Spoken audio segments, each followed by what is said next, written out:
Hi guys, welcome back. അപ്പോൾ ഇന്ന് ഞാനൊരു ഉന്നക്ക റെസിപ്പി ആയിട്ടാണ് കേട്ടോ വന്നിരിക്കുന്നത്. അപ്പോൾ തമ്മിൽ എല്ലാവരും കണ്ടു കാണും. ഞാൻ അധികം ബോറടിപ്പിക്കുന്നില്ല, നേരെ വീഡിയോയിലോട്ട് പോവാം. അപ്പോൾ ഉന്നക്ക ഉണ്ടാക്കുന്നതിന് മുമ്പ് നമ്മൾ ശ്രദ്ധിക്കേണ്ട കുറച്ച് കാര്യങ്ങൾ പറയാം. ഫസ്റ്റ് ഇൻഗ്രീഡിയൻസ് എല്ലാം റെഡിയാക്കി വയ്ക്കുക. നമ്മൾ പഴം വാങ്ങിക്കുമ്പോൾ ശ്രദ്ധിക്കേണ്ടത് പഴുത്ത് തുടങ്ങുന്ന പഴമായിരിക്കണം. നല്ല പോലെ പഴുത്ത് തൊലിയൊക്കെ കരിഞ്ഞ പഴം എടുക്കരുത്. അങ്ങനെ ആയിക്കഴിഞ്ഞാൽ നിങ്ങൾക്ക് അത് ഉരുട്ടിയെടുക്കുമ്പോൾ അത് ശരിക്കും നിൽക്കില്ല. പിന്നെ ഭയങ്കര പുളിയുമായിരിക്കും പഴത്തിന്. മധുരത്തെക്കാളും പുളിപ്പ് വേവിച്ച് കഴിയുമ്പോൾ അത് കൂടുതലാവും. അപ്പോൾ ഞാനിവിടെ 1 കിലോ പഴം എടുത്തിട്ടുണ്ട്. അപ്പോൾ അത് സ്കിന്നൊന്ന് കട്ട് ചെയ്ത് കൊടുത്തിട്ട് ബോയിൽ ചെയ്യാൻ വെച്ചിട്ടുണ്ട് സ്റ്റീമറിൽ. അപ്പോൾ നല്ലപോലെ ബോയിലായി വന്നിട്ടുണ്ട്. അപ്പോൾ നമ്മളത് സ്കിന്നൊക്കെ കളഞ്ഞ് നമുക്ക് തണുത്തതിന് ശേഷം എടുക്കാം. അപ്പോൾ അതിലേക്ക് വേണ്ടിയിട്ടുള്ള ഇൻഗ്രീഡിയൻസ് എന്തൊക്കെയാണെന്ന് നോക്കാം. ഫസ്റ്റ് ഞാൻ ഒരു തേങ്ങ മുഴുവനായി ഗ്രേറ്റ് ചെയ്തെടുത്തിട്ടുണ്ട്. 1 കിലോ പഴത്തിനാണ് കേട്ടോ. അതുപോലെ ഒരു 50 ഗ്രാംസ് കാഷ്യൂനട്ട്, 50 ഗ്രാംസ് റേസിൻസ്, ഇത് രണ്ടും നല്ലപോലെ ചോപ്പ് ചെയ്തെടുത്തിട്ടുണ്ട്. നെക്സ്റ്റ് ഞാൻ എടുത്തിരിക്കുന്നത് ഒരു 200 ഗ്രാംസ് ഷുഗറാണ് എടുത്തിരിക്കുന്നത്. പിന്നെ അതിലേക്ക് വേണ്ടിയിട്ട് ഏലക്ക പൊടിച്ചത്. ഇതാണ് മെയിൻ ഇൻഗ്രീഡിയൻസ് ആയിട്ട് വരുന്നത്. ഇനി ഇതൊക്കെ ഒന്ന് മിക്സ് ചെയ്തെടുക്കാനായിട്ട് ഗീ കൂടെ യൂസ് ചെയ്യുന്നുണ്ട്. അപ്പോൾ ഗീ യൂസ് ചെയ്തിട്ടാണ് അതൊന്ന് ഫ്രൈ ചെയ്തെടുക്കുന്നത്. അപ്പം നെയ്യ് ഒരു 3 ടേബിൾ സ്പൂൺ ഒരു പാനിലേക്ക് ഒഴിച്ചു കൊടുക്കാം. അതിന് ശേഷം നമ്മൾ കട്ട് ചെയ്ത് വെച്ചിരിക്കുന്ന നട്ട്സ് അതിലേക്ക് ഇട്ടിട്ട് നല്ലപോലെ ഫ്രൈ ചെയ്തെടുക്കാം. അപ്പോൾ അത് നല്ലപോലെ കാഷ്യൂനട്ട് മൂത്ത് വന്നതിന് ശേഷം നമുക്ക് റൈസിൻസും കൂടെ ആഡ് ചെയ്ത് കൊടുക്കാം. അപ്പോൾ ഞാനിതിലേക്ക് റൈസിൻസ് ആഡ് ചെയ്തിട്ടുണ്ട്. അപ്പോൾ ഒരു 2 മിനിറ്റ്സ് ഫ്രൈ ചെയ്തെടുക്കാം. അതിന് ശേഷം നമ്മൾ ഗ്രേറ്റ് ചെയ്ത് വെച്ചിരിക്കുന്ന കോക്കനട്ട് കൂടെ അതിലേക്ക് ആഡ് ചെയ്തിട്ട് ആ ഒരു വെള്ളത്തിൻ്റെ അംശം പോകുന്നത് വരെ നല്ലപോലെ കോക്കനട്ട് ഫ്രൈ ചെയ്തെടുക്കാം. കരിഞ്ഞു പോവാതെ ശ്രദ്ധിക്കണം. കരിഞ്ഞു കഴിഞ്ഞാൽ അതിൻ്റെ ടേസ്റ്റ് മാറും.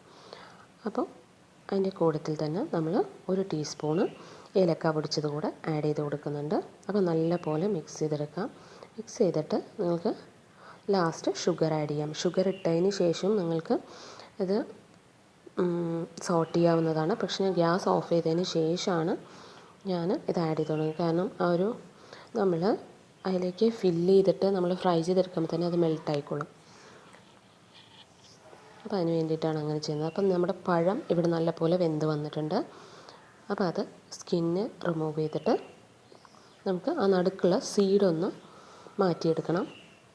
അപ്പോൾ ഞാൻ ആ സൈഡ് കട്ട് ചെയ്തതിന് ശേഷം ഇങ്ങനെയാണ് ഞാൻ സീഡ് റിമൂവ് ചെയ്യുന്നത്. ചൂടോടുകൂടി ചെയ്യാതിരിക്കുന്നതായിരിക്കും ബെറ്റർ. അപ്പോൾ എൻ്റെ കയ്യിൽ മാഷർ ഇല്ലാത്തതുകൊണ്ട് ഞാൻ മറ്റേ ഇടിക്കുന്ന കല്ലിൽ അതിൻ്റെ ആ പെസ്റ്റലാണ് എടുത്തിരിക്കുന്നത് കേട്ടോ. അപ്പോൾ അത് വെച്ചിട്ട് നല്ലപോലെ ഇടിച്ച് ഉടച്ചെടുത്തിട്ടുണ്ട്. അപ്പോൾ ഇത് എത്രത്തോളം ഉടച്ചെടുക്കുന്നു, മിക്സിയിൽ ഇട്ട് കഴിഞ്ഞാൽ ഒരു വെള്ളം പോലുള്ളൊരു കൺസിസ്റ്റൻസി ആവും. നമുക്ക് കൈകൊണ്ട് പറ്റുകയെന്നുണ്ടെങ്കിൽ കൈകൊണ്ട് എടുക്കാം. അപ്പോൾ ഞാൻ എല്ലാ ഇൻഗ്രീഡിയൻസും ഇവിടെ റെഡിയാക്കി വെച്ചിട്ടുണ്ട്. അപ്പോൾ നെക്സ്റ്റ് നമുക്കിതെങ്ങനെയാണ് ഫില്ല് ചെയ്തിട്ട് ഉരുട്ടിയെടുക്കാൻ നോക്കാം.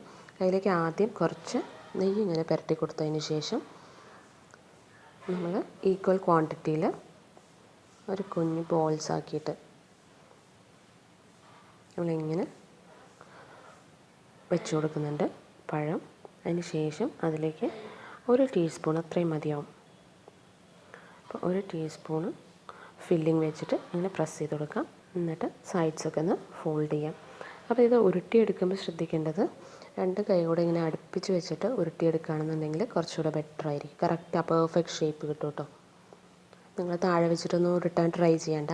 അപ്പോൾ ഇങ്ങനെ ചെയ്യുന്നതായിരിക്കും. ആ ഫിംഗേഴ്സിൻ്റെ ഇടയിലുണ്ടല്ലോ അതിൽ വെച്ചിട്ട് ഇങ്ങനെ ഉരുട്ടിയെടുക്കുകയാണെങ്കിൽ കറക്റ്റ് ഷേപ്പിൽ കിട്ടും. അപ്പോൾ ഞാനെല്ലാം ഇതുപോലെ ഉരുട്ടിയെടുത്തതിന് ശേഷം നമുക്ക് ഫ്രൈ ചെയ്യാം കേട്ടോ.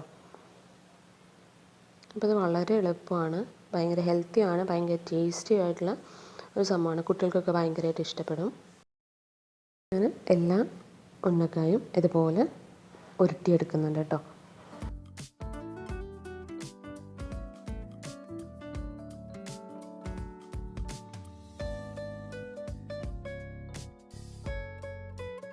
അപ്പോൾ നമ്മൾ ഉന്നക്ക എല്ലാം ഇങ്ങനെ ഉരുട്ടിയെടുത്തിട്ടുണ്ട്. അപ്പോൾ ഇതിനി ഫ്രൈ ചെയ്യാൻ പോവാണ്. അപ്പോൾ ഞാൻ മുഴുവനായിട്ട് ഇപ്പോൾ ഫ്രൈ ചെയ്യുന്നില്ല കേട്ടോ. ഒരു 2-3 ഡേയ്സിന് നമുക്കിത് ഫ്രീസറിൽ സ്റ്റോർ ചെയ്യാനും പറ്റും. അപ്പോൾ ഞാനൊരു പ്ലാസ്റ്റിക് കണ്ടെയ്നറിൽ ഇതുപോലെ സ്റ്റോർ ചെയ്യുകയാണ് കേട്ടോ. നമുക്ക് ആവശ്യത്തിനുള്ളത് മാത്രമേ ഞാനിപ്പോൾ ഫ്രൈ ചെയ്യുന്നുള്ളൂ. അപ്പോൾ ഇത് ഒരു ദിവസം നമ്മൾ കുറച്ചൊന്ന് മെനക്കിടുകയാണെങ്കിൽ നമുക്കൊരു 2-3 ഡേയ്സിനുള്ള സ്നാക്സായി. ഇപ്പോൾ ലഞ്ച് ബോക്സിൽ അല്ലെങ്കിൽ കുട്ടികളുടെ സ്നാക്സ് ബോക്സിൽ വെച്ച് കൊടുക്കാനാണെങ്കിലും ഈസിയാണ്. ഞാനിപ്പോൾ ഒരു 3 എടുത്തിട്ടുണ്ട്. അപ്പോൾ ഞാനൊന്ന് ഫ്രൈ ചെയ്ത് കാണിക്കാം. അപ്പോൾ ഈ സിമ്പിൾ സ്നാക്ക് ട്രൈ ചെയ്യാൻ മറക്കരുത്. തീർച്ചയായിട്ടും ട്രൈ ചെയ്യാം. അപ്പോൾ ഈ വീഡിയോ എല്ലാവർക്കും ഇഷ്ടപ്പെട്ടു എന്ന് വിചാരിക്കുന്നു. Thank you so much for watching my videos. By.